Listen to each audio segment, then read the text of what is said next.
আসসালামু আলাইকুম।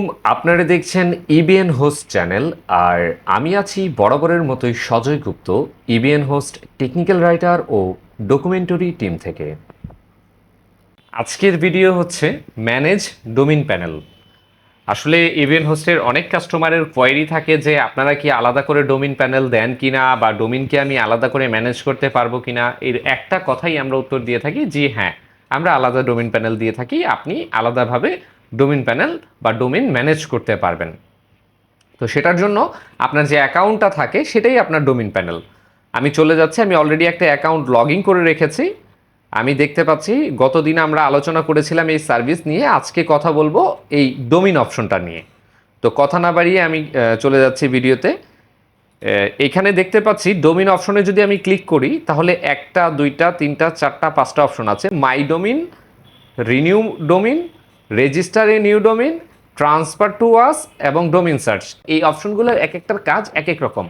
যদি আমি কখনো আমার কোনো ব্যক্তিগত ডোমিন মানে আমার নিজস্ব ডোমিন ম্যানেজ করতে চাইবো বা সেটা নিয়ে কোনো কাজ করতে চাইবো, সেই ক্ষেত্রে আমি মাই ডোমিনে যেতে পারি। আমি মাই ডোমিনে চলে এসেছি। আমি মাই ডোমিন থেকে জাস্ট অ্যাক্টিভে ক্লিক করলাম, তার মানে আমি ভেতরে চলে আসলাম ডোমিনটার। এখানে একটা ডোমিনের ড্যাশবোর্ডের মধ্যে একটা ইনফরমেশন আমাকে দেখাচ্ছে, কিছু ইনফরমেশন এখানে একসাথে দেখাচ্ছে। এটা হচ্ছে ডোমিনটা, ডোমিনের নাম, পেমেন্ট অ্যামাউন্ট, কত দিয়ে কেনা হয়েছিল এটা ফার্স্ট টাইম, রেজিস্ট্রেশন ডেট দেখাচ্ছে, বা আরও অনেক কিছুই দেখাচ্ছে এখানে। আমাদের খেয়াল করলে আমরা দেখতে পারবো এখানে বেশ কিছু অপশন দেওয়া আছে, যেমন অটো রিনিউ নামে অপশন দেওয়া আছে। এটা ডিসেবল করা আছে, আপনি এটা এনেবল করে দিলে ডোমিনটা অটো রিনিউ হয়ে যাবে আপনার অ্যাকাউন্টে যদি আপনি টাকা রেখে দেন অ্যাড ফান্ড করে। এরপরেই আমি দেখতে পাচ্ছি নেম সার্ভার। নেম সার্ভার নামে একটা অপশন আছে, এখান থেকে আপনি ডোমিনের নেম সার্ভার ম্যানেজ করতে পারবেন। একই সঙ্গে যখন নেম সার্ভার ম্যানেজ করবেন তখন অবশ্যই এটা মাথায় রাখবেন যে যদি নেম সার্ভার ম্যানেজ করতে হয় তাহলে ডোমিনটা অবশ্যই আনলক করে তারপরে নেম সার্ভার ম্যানেজ করতে হবে। তো ডোমিনটা আনলক করার জন্য এই যে নিচেই অপশন দেওয়া আছে রেজিস্টার লক, এখানে ক্লিক করলে ডোমিনটা আনলক হয়ে যাবে। আমরা দেখি, আমরা অলরেডি ক্লিক করেছি, অলরেডি ডোমিনটা আনলক হয়ে গেছে। আমি যদি ওভারভিউয়ে একটু দেখি, দেখাচ্ছে যে ডোমিন কারেন্টলি আনলক। এরপর আমি নেম সার্ভার এখান থেকে ম্যানেজ করতে পারি, যে কোনো একটা নেম সার্ভার আমরা ইচ্ছে মতো আমি যেটা প্রয়োজন এটা ব্যবহার করে দেন আপনি আবার এটা লক করে দিতে পারেন। এটা ট্রান্সফার লক, আপনি সবসময় এটা লক করে রাখতে পারেন, তাতে করে আপনার সিকিউরিটি থাকবে। এই ছিল ডোমিনের নেম সার্ভার পরিবর্তন করার, রেজিস্টার লক আনলক করার ক্ষেত্রে। তারপরে আছে অ্যাডঅনসের অপশন, যদি কোনো অপশন অ্যাড অন করা থাকে, যদিও এখানে সব ডিসেবল করা আছে আপনারা।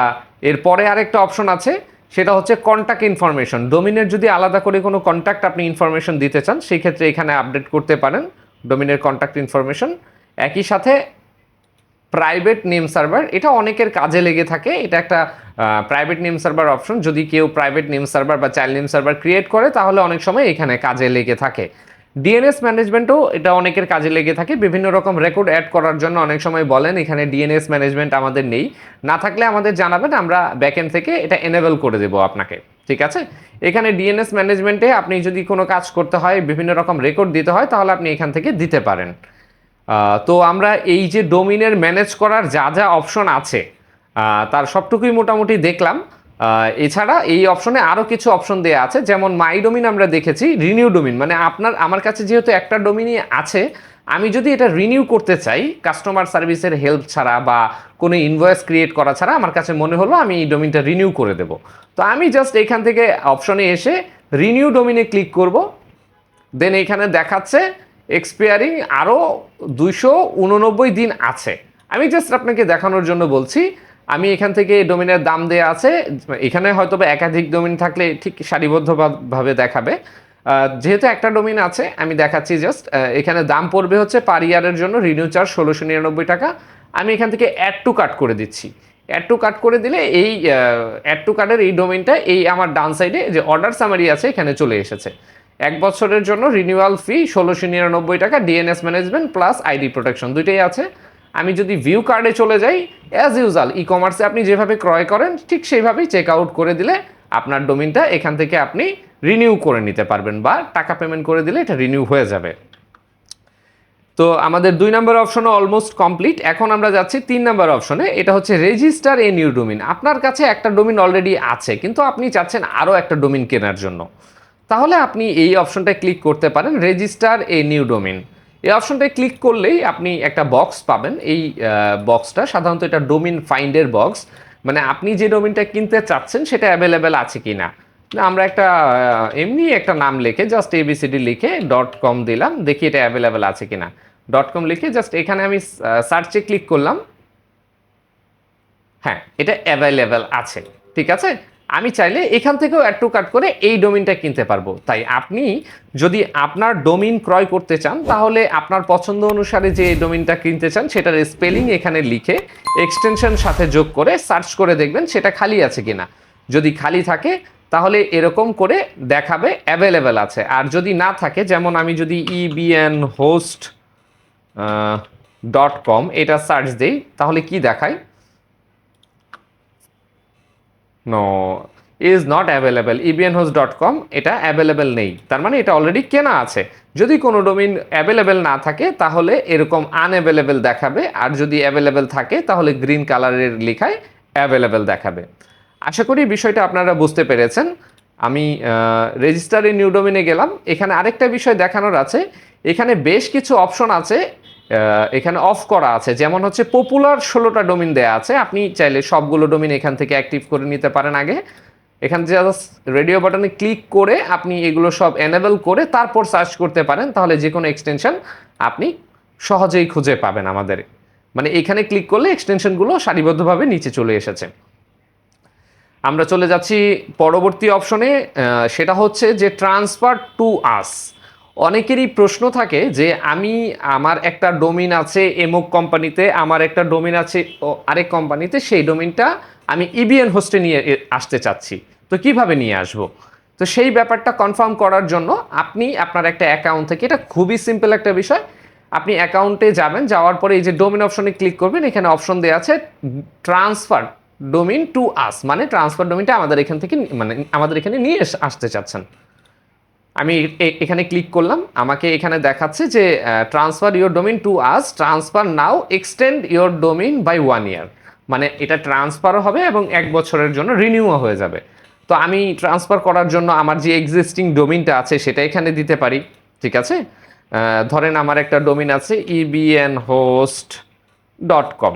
ঠিক আছে, ebnhost.com আমি এখানে দিলাম। তো ebnhost.com এর যে ইপিপি কোডটা আছে, মানে ট্রান্সফারের যে কোডটা আছে, সেটা আমি এখানে বসিয়ে জাস্ট এটা এমনি আমি দিলাম আপনাদের দেখানোর জন্য।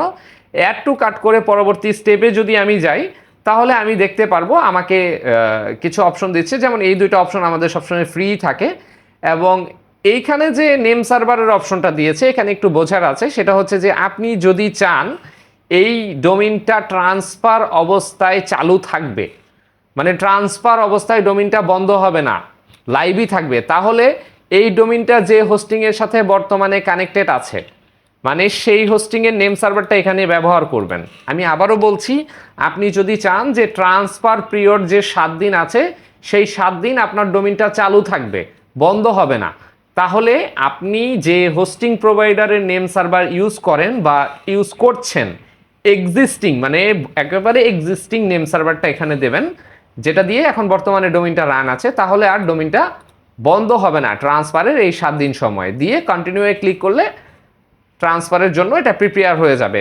পরবর্তীতে যদি কোনো ধরনের ইপিপি কোডের প্রয়োজন পড়ে, আমাদের এখান থেকে আপনার সাথে যোগাযোগ করা হবে, ইপিপি কোড তাদেরকে দিলে তারা ট্রান্সফার ইনিশিয়েট করে দেবে। তবে আপনি এখান থেকে খুব সহজে ডোমেইনটা ট্রান্সফার করে দিতে পারেন।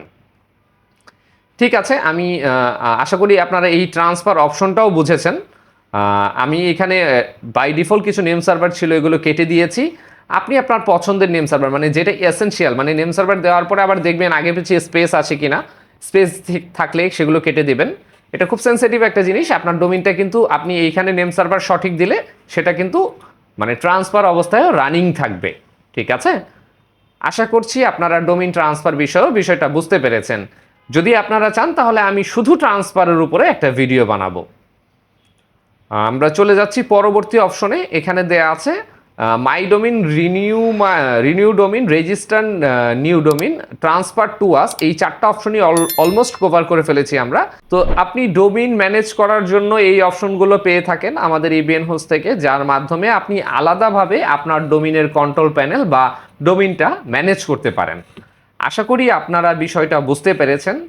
আর এই পর্যন্ত আমাদের সাথে থাকার জন্য আপনাদের অসংখ্য ধন্যবাদ। পরবর্তী ভিডিওতে দেখা না হওয়া পর্যন্ত সবাই ভালো থাকুন, সুস্থ থাকুন এই কামনায়।